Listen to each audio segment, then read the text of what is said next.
There's a silent force inside you that decides far more than you think. It chooses who you fall in love with, who you fear, what you chase, what you avoid, and even how you destroy yourself. You believe you are making choices. You believe you are steering your life with logic, willpower, and reason. But deep down, someone else is holding the wheel. That someone is not another person. It's you, or at least a version of you that you no longer remember. Freud called it the unconscious. And it's been shaping your life since before you even had words. We live in an age obsessed with self-awareness. We journal, meditate, go to therapy, listen to podcasts about mindset. Yet, despite all this awareness, we keep repeating the same emotional patterns. We leave one toxic relationship only to fall into another. We promise to change, to stop sabotaging ourselves, but we end up back in the same familiar pain. It's as if something invisible keeps pulling the strings. That's not coincidence. That's your unconscious at work. The hidden theater of your mind, where your truest fears and desires perform behind the curtains of your awareness. Freud was the first to say it out loud. We are not masters in our own house. Imagine how revolutionary that was. At a time when people believed humans were rational beings guided by reason, Freud suggested that most of what we do, feel, and think comes from a place we cannot see. He described the mind as an iceberg. What you call yourself, your plans, your logic, your personality, is just the tip above the surface. Beneath it lies a massive frozen world of memories, instincts, and unresolved emotions, all silently influencing every movement of your conscious life. You think you're choosing your career out of passion, but maybe it's the echo of a parent's expectation. You think you're avoiding conflict because you're peaceful, but maybe you're still afraid of an angry voice from childhood. The unconscious hides behind ordinary moments. It disguises itself as coincidence, as intuition, as taste, as habit. It doesn't shout, it whispers, it repeats, it rewrites your reality through the script of your past. Freud didn't invent the unconscious. He simply dared to look at it, to listen to the parts of the human soul that no one wanted to hear. When he listened to his patients, he noticed that their pain didn't always match their memories. Their symptoms, paralysis, anxiety, obsessions, didn't make sense logically. That's when he realized, logic has nothing to do with it. The unconscious doesn't follow reason, it follows desire. And desire, Freud said, is never pure. It's born from conflict, from the things we want but can't have, from the love we never received, from the anger we were never allowed to express. When these emotions are too painful, we repress them. We push them down into the dark, believing we've buried them forever. But repression is not deletion, it's storage. And the unconscious never forgets what the conscious mind refuses to face. You can think of repression as a kind of psychological dam. On one side, you have your rational self, the part that wants peace, control, order. On the other side, you have everything you've ever felt but weren't allowed to express. Every cry you swallowed, every humiliation you hid, every desire you judged as shameful. Those emotions don't disappear. They accumulate, silently shaping your personality, your fears, and even your physical body. That's why sometimes your anxiety has no clear reason. It's not about what's happening now. It's about something you once buried, coming back disguised as something else. Freud believed that dreams were the royal road to the unconscious, that through symbols and metaphors, our repressed desires find a way to speak. Think about your last dream. Maybe it was strange, fragmented, absurd. Maybe it made no sense. But what if it was your unconscious trying to tell you a story you've been refusing to hear while awake? The dream is the disguised truth. It uses symbols because the mind can't bear to look directly at its pain, so it masks it. A mother becomes a monster, a house becomes a body, a chase becomes a wish to escape. But the unconscious doesn't just live in dreams. It lives in slips of the tongue, in forgotten names, in the way you laugh when you're nervous, when you call your partner by your ex's name, when you forget an appointment that secretly scares you. Those are not accidents. They are windows into your hidden mind. Freud called them parapraxes, but we know them as Freudian slips. They reveal that there's a dialogue constantly happening between your conscious and unconscious, even when you pretend not to listen. The tragedy and the beauty of being human is that we are haunted by what we don't understand about ourselves. We think we're running from our past, but in truth, our past is running us. It's in the way we love, the way we fail, the way we crave validation, the way we fear abandonment. The unconscious is not evil. It's not trying to hurt you. It's simply the part of you that was never allowed to speak. It holds the version of you that was silenced, humiliated, ignored, the child who wanted to be seen and wasn't. And until you listen to that child, you'll keep living their story over and over again, even as an adult. When Freud spoke of the return of the repressed, he meant that whatever you deny will eventually come back. Maybe not as memory, but as symptom. Maybe not as thought, but as behavior. That's why healing isn't about positive thinking or affirmations. It's about confrontation. It's about walking into the dark corners of your own mind and saying, I'm ready to hear you now. And maybe that's what you've been afraid of, because deep down, you know there's a part of you that holds your truth. The truth about why you keep sabotaging yourself. The truth about why you crave love from people who can't give it. The truth about why success never feels enough. That truth isn't hidden from you. You're hiding from it. Before we go deeper into how the unconscious actually controls your choices, I want to invite you to pause and ask yourself something. What do you think your unconscious is trying to tell you right now? What emotion keeps returning, no matter how much you try to ignore it? Share your answer in the comments. Sometimes, simply naming what hurts is the first step toward freeing it. You can even copy and paste this line if you want to start. I think my unconscious is trying to tell me that. Because that's how we begin to make the unconscious conscious, by daring to listen. Freud's proof did not come from theories written in solitude. It came from the raw, trembling voices of people who were suffering, people whose bodies spoke the pain their minds could not. One of them was a young woman named Anna O., whose mysterious paralysis and hallucinations led Freud and his mentor Joseph Breuer to a discovery that would change psychology forever. Anna's symptoms appeared without any physical cause. She couldn't drink water, though her body was desperately thirsty. She couldn't move parts of her body, though no injury existed. But when she began to talk, to truly talk, without censorship or fear, something happened. The symptoms began to fade. Freud called it the talking cure. Through words, the unconscious found a voice. Anna's paralysis was not a disease of the body, but of the soul. Her mind had locked away traumatic experiences she couldn't face consciously. When those buried emotions were given language, they were released. This was Freud's first glimpse of proof that the unconscious governs not only our thoughts, but our physical state. The body remembers what the mind refuses. He began to see a pattern. Every symptom was a message in disguise, a secret trying to speak. Behind the obsessive rituals of one patient, he found suppressed guilt. Behind another's phobia, he found a repressed memory of loss. The unconscious was not chaos, it was communication. Its language was symbolic, emotional, and precise. Freud realized that healing wasn't about erasing the past, but integrating it. The patient needed to make the unconscious conscious, to bring the forgotten into light, and through that confrontation, reclaim freedom. This is why Freud believed that repression is the root of all neurosis. Not because we are fragile, but because we are human.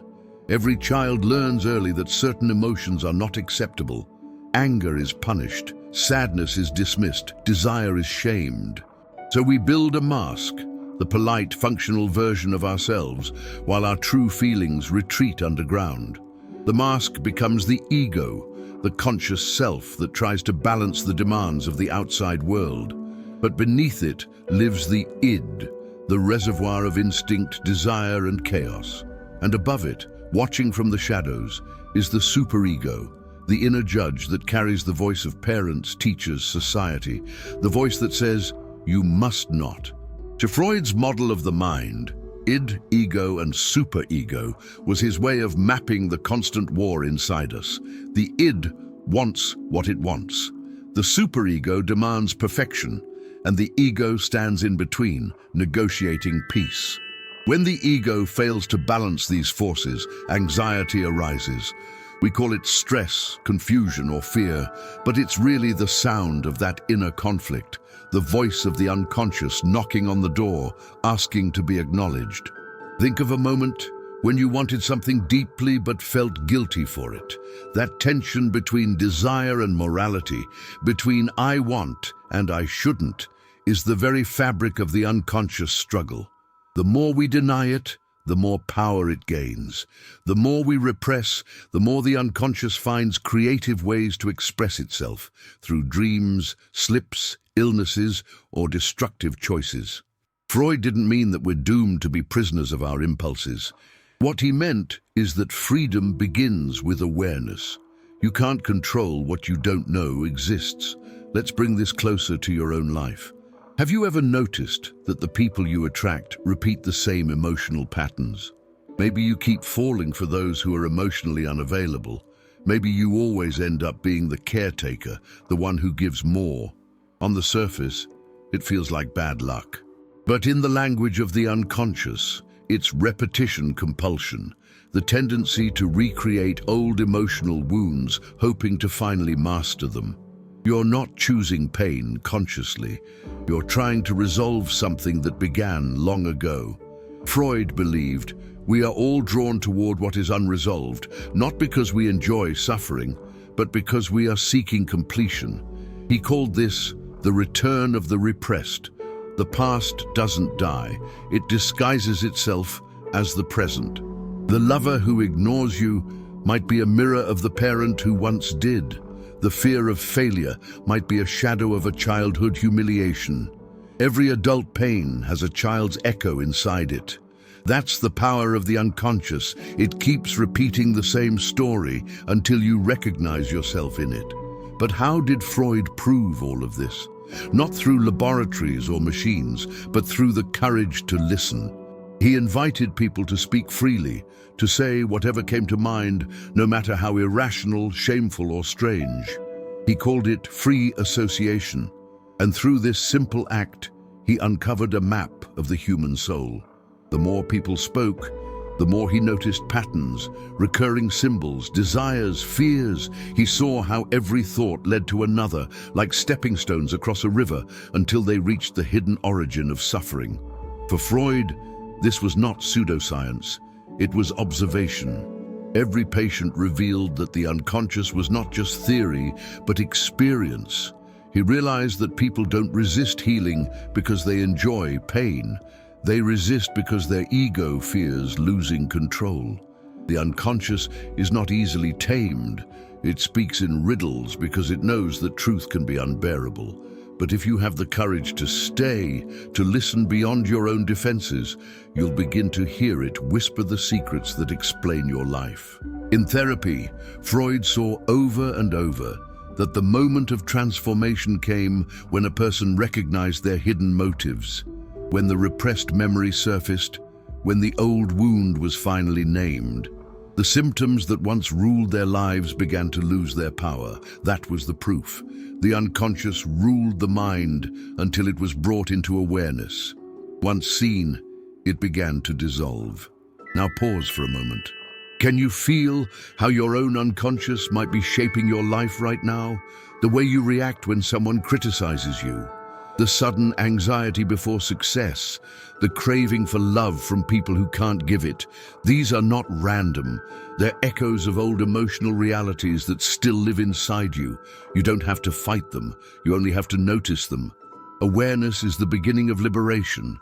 And maybe this is the question that truly matters. Are you living your life, or are you reliving your past? If this resonates with you, I'd love for you to share your reflection in the comments. What part of your past do you feel still guides your present? You can even use this phrase to begin: I think my past still controls me through. Because every time you name a truth, you take a piece of your power back. The unconscious is not your enemy. It is your history, written in invisible ink. Freud didn't just prove that it exists. He showed that listening to it is the only way to truly live. So how do you begin to take back your life from the hands of your unconscious? Freud would say, not by fighting it, but by facing it. You don't silence the unconscious with willpower. You understand it with compassion. Awareness doesn't destroy the dark, it illuminates it. And what you illuminate, you can transform. Every pattern you repeat has something to teach you. Every failure hides a message. Every emotion you judge as wrong is trying to protect you in the only way it knows how. The unconscious is not a monster waiting to be slain. It's a child locked in a room, waiting to be heard. When you stop running from that room and open the door, you realize that what you feared was never evil. It was just you, unhealed, unseen, waiting for your own attention. This is what Freud ultimately revealed, that freedom is not found in control, but in understanding. The unconscious controls your life only when you refuse to acknowledge it. Once you see it, once you give it words, it begins to serve you instead of sabotaging you. The moment you can say, this is my fear, this is my desire, this is my pain, you stop being its prisoner and start becoming its translator. You turn chaos into language, confusion into meaning. Think about how often we try to escape ourselves. We drown our silence in noise, our loneliness in distractions, our truth in productivity. But the unconscious waits. It waits beneath every task, every relationship, every sleepless night. And when it can't reach you through whispers, it screams. Anxiety, depression, burnout. Sometimes these are not problems to be fixed, but messages from within asking for your attention. The symptom is the unconscious knocking on the door of your awareness, saying, please don't forget me again. Freud believed that every act of forgetting was an act of resistance. The mind forgets what it cannot bear to know, but forgetting doesn't make it disappear. It only hides it in another form. That's why when you meet someone who triggers a powerful reaction in you, positive or negative, it's rarely about them. It's about the part of you they awaken. The unconscious recognizes patterns faster than logic does. It sees the old wound behind every new face. It repeats until you understand. And that's the paradox of healing. You can't move forward until you go backward. You can't become who you want to be until you've made peace with who you were. Freud taught that the past isn't just behind you, it's within you, breathing through your choices, your fears, your dreams. But that also means redemption is possible. Because if the past lives inside you, you can meet it there, in the only place it truly exists, your own awareness. Close your eyes for a moment. Imagine yourself as a child, standing in front of you now. What would you tell that child? Would you tell them to hide their feelings, to be strong, to never cry? Or would you finally say what they've always needed to hear, that it's safe to feel that their pain matters, that you're here now? That moment, that simple act of compassion toward your younger self, is where the unconscious begins to heal. You are not at war with it anymore. You're listening. Freud's genius was not in making people dependent on analysis, but in showing them that the truth was already within. He believed that by speaking freely, by tracing our thoughts without censorship, we uncover the buried logic of our emotions. The unconscious is not irrational, it's poetic. It speaks in metaphors because the heart does too. Every dream, every fear, every desire, it's all trying to tell you one thing. You are more than your surface self. You are a whole universe of memories and meanings. When you start to recognize your own patterns, when you see the same story repeating in different disguises, something shifts. You stop blaming the world, and you start listening inward. You realize that what you've been calling bad luck is really an old emotional loop replaying itself. And once you see it, you can choose differently. Awareness gives you options. It doesn't erase pain, but it ends confusion. You finally understand why you are the way you are. And in that understanding, there is peace. Freud once wrote that where the id was, the ego shall be. What he meant was that light can enter where darkness once ruled. The parts of you that were once unconscious can become conscious, integrated, whole. You don't destroy your instincts or silence your emotions. You learn to listen to them without being controlled by them. You let them inform you, not imprison you.